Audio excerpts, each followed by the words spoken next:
Matthew 27. Now when morning had come, all the chief priests and the elders of the people took counsel against Jesus to put him to death. And they bound him, and led him away, and delivered him up to Pontius Pilate, the governor. Then Judas, who betrayed him, when he saw that Jesus was condemned, felt remorse, and brought back the 30 pieces of silver to the chief priests and elders, saying, I have sinned in that I betrayed innocent blood. But they said, What is that to us? You see to it. He threw down the pieces of silver in the sanctuary, and departed. He went away and hanged himself. The chief priests took the pieces of silver, and said, It is not lawful to put them into the treasury, since it is the price of blood. They took counsel, and bought the potter's field with them, to bury strangers in. Therefore that field was called the field of blood, to this day. Then that which was spoken through Jeremiah the prophet was fulfilled, saying, They took the 30 pieces of silver, the price of him upon whom a price had been set, whom some of the children of Israel priced, and they gave them for the potter's field, as the Lord commanded me. Now Jesus stood before the governor, and the governor asked him, saying, Are you the king of the Jews? Jesus said to him, So you say. When he was accused by the chief priests and elders, he answered nothing. Then Pilate said to him, Don't you hear how many things they testify against you? He gave him no answer, not even one word, so that the governor marveled greatly. Now at the feast the governor was accustomed to release to the multitude one prisoner, whom they desired. They had then a notable prisoner, called Barabbas. When therefore they were gathered together, Pilate said to them, Whom do you want me to release to you, Barabbas or Jesus, who is called Christ? For he knew that because of envy they had delivered him up. While he was sitting on the judgment seat, his wife sent to him, saying, Have nothing to do with that righteous man, for I have suffered many things this day in a dream because of him. Now the chief priests and the elders persuaded the multitudes to ask for Barabbas and destroy Jesus. But the governor answered them, Which of the two do you want me to release to you? They said, Barabbas.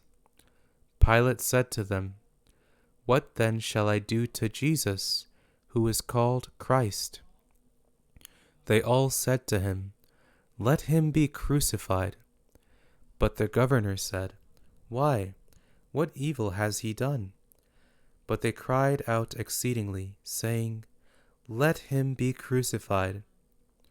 So when Pilate saw that nothing was being gained, but rather that a disturbance was starting, he took water and washed his hands before the multitude, saying, I am innocent of the blood of this righteous person. You see to it. All the people answered, May his blood be on us and on our children. Then he released to them Barabbas, but Jesus he flogged and delivered to be crucified. Then the governor's soldiers took Jesus into the praetorium, and gathered the whole garrison together against him. They stripped him, and put a scarlet robe on him. They braided a crown of thorns, and put it on his head, and a reed in his right hand. And they kneeled down before him, and mocked him, saying, Hail, King of the Jews! They spat on him, and took the reed, and struck him on the head. When they had mocked him, they took the robe off of him, and put his clothes on him, and led him away to crucify him. As they came out, they found a man of Cyrene, Simon by name, and they compelled him to go with them, that he might carry his cross. They came to a place called Golgotha, that is to say, the place of a skull. They gave him sour wine to drink mixed with gall. When he had tasted it, he would not drink. When they had crucified him, they divided his clothing among them, casting lots, and they sat and watched him there. They set up over his head the accusation against him written, "This is Jesus, the King of the Jews." Then there were 2 robbers crucified with him, one on his right hand and one on the left. Those who passed by blasphemed him, wagging their heads and saying, "You who destroy the temple and build it in 3 days, save yourself. If you are the Son of God, come down from the cross." Likewise the chief priests also mocking, with the scribes, the Pharisees, and the elders, said, "He saved others, but he can't save himself. If he is the King of Israel, let him come down from the cross now, and we will believe in him. He trusts in God. Let God deliver him now, if he wants him. For he said, 'I am the Son of God.'" The robbers also who were crucified with him cast on him the same reproach. Now from the 6th hour there was darkness over all the land until the 9th hour. About the 9th hour Jesus cried with a loud voice, saying, "Eli, Eli, lema sabachthani?" That is, my God, why have you forsaken me?"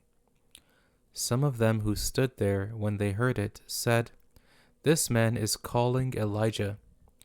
Immediately one of them ran and took a sponge and filled it with vinegar and put it on a reed and gave him a drink. The rest said, "Let him be. Let's see whether Elijah comes to save him." Jesus cried again with a loud voice and yielded up his spirit. Behold, the veil of the temple was torn in 2 from the top to the bottom.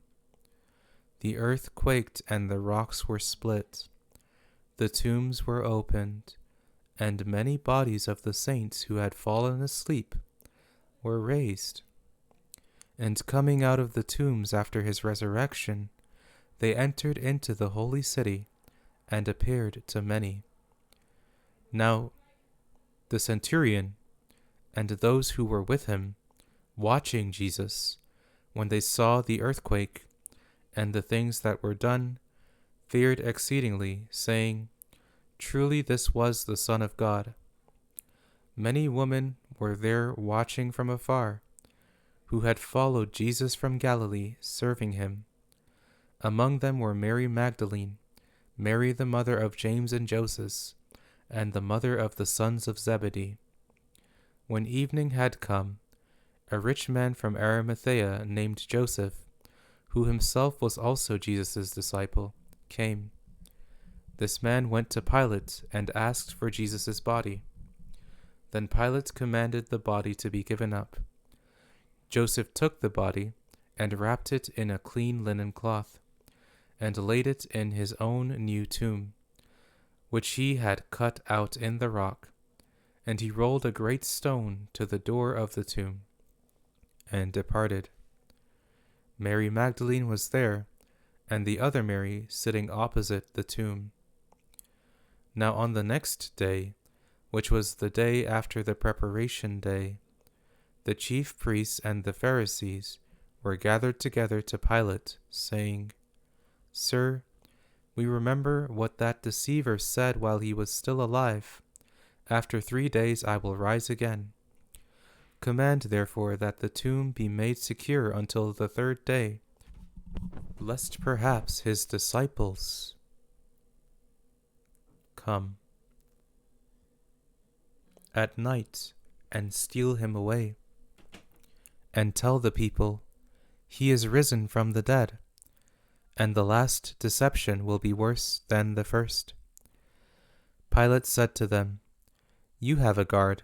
Go, make it as secure as you can." So they went with the guard and made the tomb secure, sealing the stone.